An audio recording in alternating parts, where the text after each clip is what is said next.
Council Jason Harden with Planning and Development. I have a couple slides to walk us through the history of this text change and some of the specifics.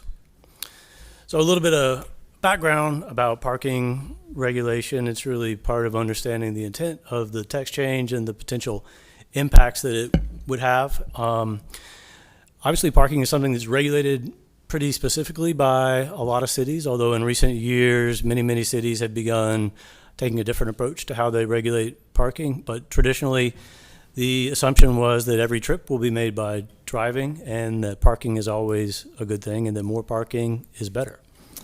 So that obviously involves a lot of assumptions about the future of transportation that don't necessarily reflect current desires or current investments in transit, walkability, what we see in terms of desire for livability in walkable places, and just in general, a clearer understanding of the benefits and drawbacks of very high levels of parking has begun to emerge, and specifically how it can conflict pretty directly with a lot of other goals that I think cities have begun to find increasingly important, whether that be addressing climate change, given that parking requirements do act as a subsidy for driving, which conflicts with other goals, reducing vehicle miles traveled and associated carbon emissions and other air pollutants.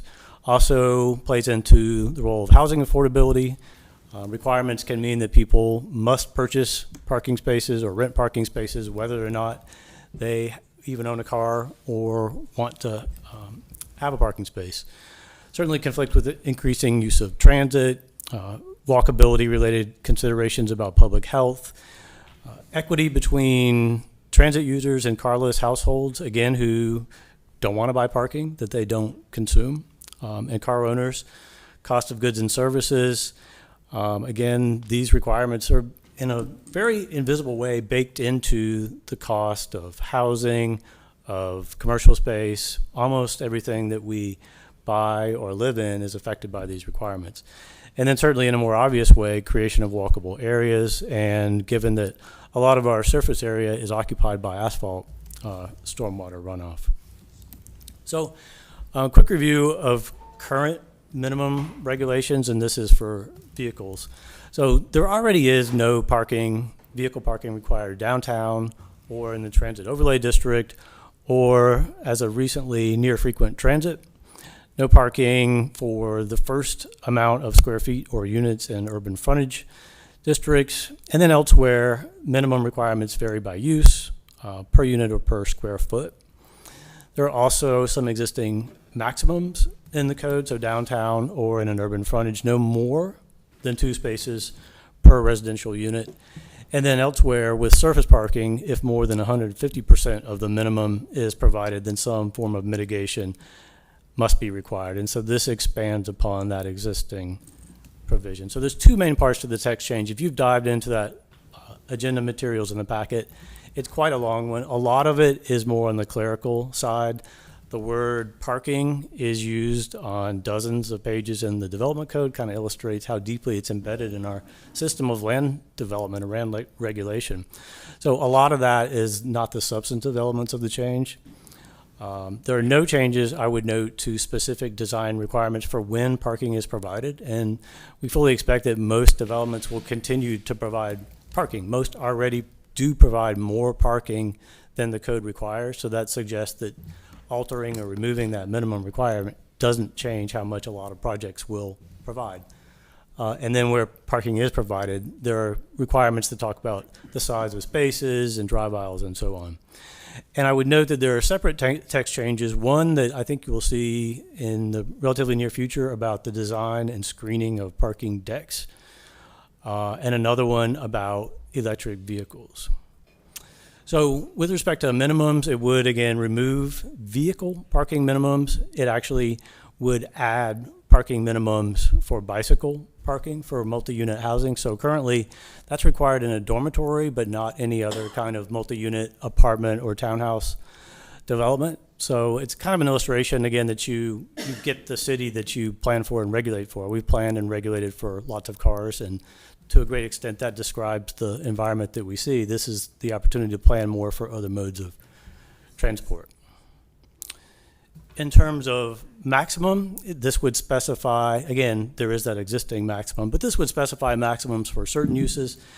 No maximum for detached houses or duplexes, those lower density residential uses, not trying to determine the exact number of parking spaces that someone in a detached house might need.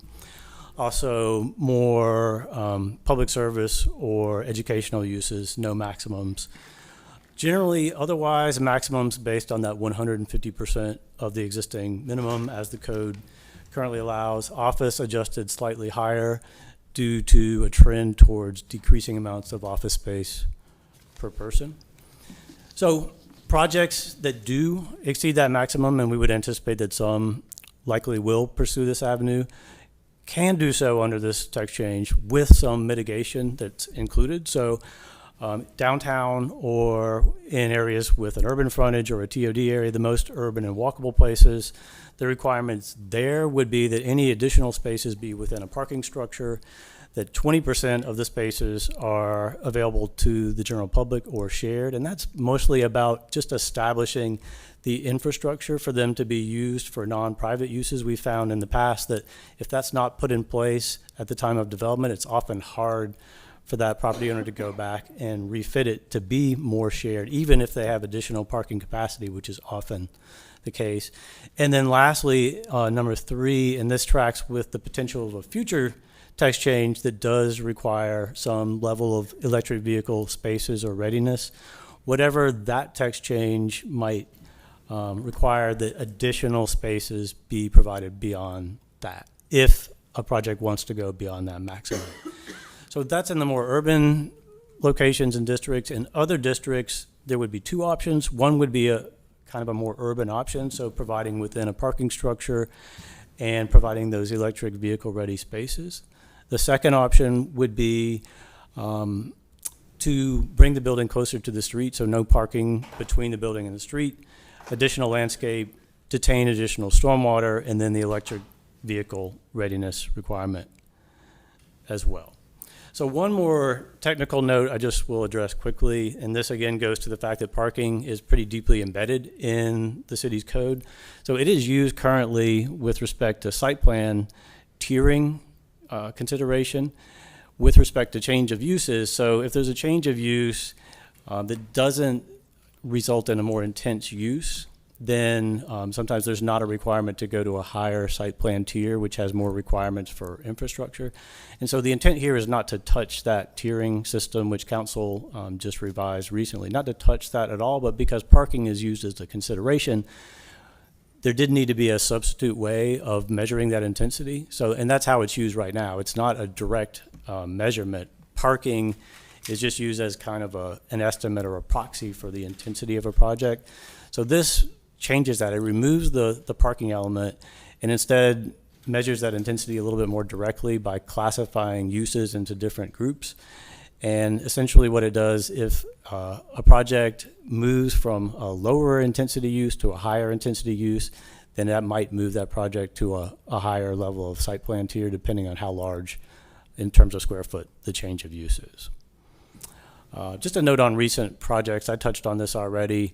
But generally, projects do provide more parking than the code currently requires. So we're not anticipating that this would be something that immediately reduces the level of parking for a lot of projects. There are some residential projects that tend to provide right at that level of the requirement. So there may be a reduction in some of those projects, the level of parking provided.